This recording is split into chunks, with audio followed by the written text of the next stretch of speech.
আল্লাহ বলেন ওয়াকাতিলুহুম হাত্তা লা তাকুনা ফিতনা ওয়া ইয়াকুনা আদ-দীন কুল্লুহু লিল্লাহ। আরে তাদের মোকাবেলায় জিহাদ অবতীর্ণ হও।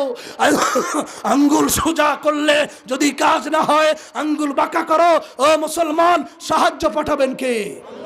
জোরে বলেন কে? বাস্তব নমুনা আপনাদেরকে দেখাই। আমাদের সারা বিশ্বের একটি মুসলিম ভূখণ্ড যারা জিহাদের মাধ্যমে স্বাধীন করেছে, নাম তার আফগানিস্তান। কথা বলেন ঠিক কিনা? সেই আফগানিস্তানে ইসলামী ভূখণ্ড তারা স্বাধীন করেছে, সেখানে ইসলামের পতাকা উড্ডীন করেছে। রাশিয়া তাদেরকে থাকতে দেয় নাই, রাশিয়া খান খান হয়ে গেছে, ইসলামের পতাকা উড়াইছে। আমেরিকা কয় না, তাদেরকে আমরা সোজা হয়ে কোমর সোজা করে দাঁড়াতে দেব না। আমেরিকা 80টি রাষ্ট্র মিলে ন্যাটো জোট গঠন করে এই তালেবানের বিরুদ্ধে যুদ্ধ করেছে।